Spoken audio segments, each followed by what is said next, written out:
Hello ನಮಸ್ಕಾರ. ಯುವ ಸಮರ್ಥ ದಾವಣಗೆರೆಯ ಬೈ ಎಲೆಕ್ಷನ್ ಗೆದ್ದ ನಂತರ ಸಮರ್ಥ ಒಂದು ಪ್ರೆಸ್ ಕಾನ್ಫರೆನ್ಸ್ ಅನ್ನ ಅಟೆಂಡ್ ಮಾಡಿದಾಗ ಏನ್ ಮಾತಾಡಬೇಕು ಅನ್ನೋ ಸ್ಪಷ್ಟತೆ ಇಲ್ಲದೆ ಇರೋ ಕಾರಣ ಎಲ್ಲ ಕಡೆಯಿಂದ ಅವರು ಟ್ರೋಲ್ ಆಗ್ತಾ ಇದ್ದಾರೆ. ಸಮರ್ಥನ ಅಸಮರ್ಥತೆ ಅಂತೆಲ್ಲ ಹೇಳಿ.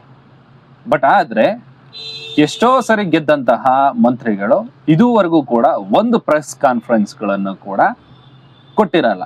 ಬಟ್ ಆದ್ರೆ ಈ ಹುಡುಗ ಒಂದು ಪ್ರೆಸ್ ಕಾನ್ಫರೆನ್ಸ್ಗೆ ಬಂದಿದ್ದಾರೆ. ಪ್ರೆಸ್ ಕಾನ್ಫರೆನ್ಸ್ ಅನ್ನೇ ಅಟೆಂಡ್ ಮಾಡ್ದಿಲ್ದಂತಹ ಎಷ್ಟೋ ಮಂತ್ರಿಗಳ ಏಜ್ಗೂ ಈ ಯುವಕನ ಏಜ್ಗೂ ತುಂಬಾ ಡಿಫ್ರೆನ್ಸ್ ಇದೆ. ಈ ಯುವಕನಿಗೆ ಇನ್ನೂ ಕೂಡ ಅನುಭವನೇ ಇಲ್ಲ, ಆದ್ರೂ ಕೂಡ ಪ್ರೆಸ್ ಕಾನ್ಫರೆನ್ಸ್ ಅನ್ನ ಅಟೆಂಡ್ ಮಾಡುವಂತಹ ಒಂದು ಚೂರೋಪಾರ ಧೈರ್ಯವನ್ನ ಕೂಡ ಈ ಯುವಕ ತೋರಿದಾನೆ. ಕಾಂಗ್ರೆಸ್ ಸರ್ಕಾರ ಟಿಕೆಟ್ ಕೊಡ್ಬೇಕಾದ್ರೇನೆ ಒಂದು ಸರಿಯಾದ ನಿರ್ಣಯವನ್ನ ತಗೊಂಡಿಲ್ಲ ಅನ್ನೋದು ಎಲ್ಲರ ವಾದ ಆಗಿದೆ. ಆ ಒಂದು ನಿರ್ಣಯ ಮುಸ್ಲಿಮರ ಮತ್ತೆ ಕಾಂಗ್ರೆಸ್ನ ನಡುವಿನ ಒಂದು ಭಿನ್ನಾಭಿಪ್ರಾಯಕ್ಕೆ ಕಾರಣ ಕೂಡ ಆಗಿದೆ. ಕಾಂಗ್ರೆಸ್ ಪಕ್ಷ ಈ ತರನೂ ಮಾಡ್ಬೋದಿತ್ತ?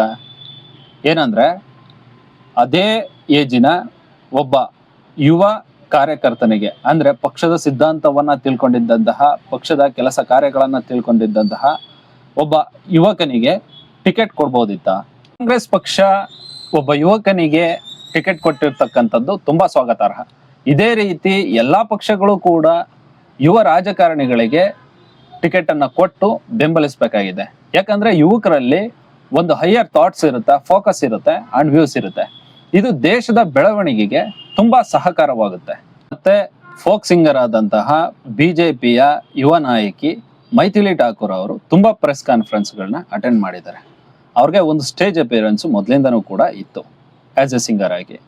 ಸೊ ಅವರು ತುಂಬಾ ಪ್ರೆಸ್ ಕಾನ್ಫರೆನ್ಸ್ಗಳನ್ನ ಅಟೆಂಡ್ ಮಾಡೋದು ಅದು ಸಾಧ್ಯ ಆಗಿದೆ. ಅಂಡ್ ಸಮರ್ಥ ಇವಾಗಿನ ರಾಜಕೀಯಕ್ಕೆ ಬಂದಿರತಕ್ಕಂಥ ಒಬ್ಬ ಯುವಕ.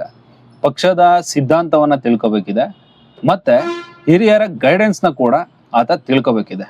ತಿಳ್ಕೊಂಡ ನಂತರ ಅವರು ಹೇಗೆ ಪ್ರೆಸ್ ಕಾನ್ಫರೆನ್ಸ್ಗಳನ್ನ ಅಟೆಂಡ್ ಮಾಡ್ತಾರೆ, ಜನತೆಯನ್ನ ಸೆಳೆಯುವುದರಲ್ಲಿ ಹೇಗೆ ಪಾತ್ರವನ್ನ ವಹಿಸ್ತಾರೆ ಅನ್ನೋದನ್ನ ನಾವು ನೋಡ್ಬೇಕಿದೆ. ಯುವಕರಿಗೆ ಹೆಚ್ಚಿನದಾಗಿ ಪಕ್ಷಗಳಿಂದ ಸ್ಪರ್ಧೆ ಮಾಡೋದಕ್ಕೆ ತುಂಬಾ ಅವಕಾಶ ಸಿಗ್ಬೇಕಿದೆ.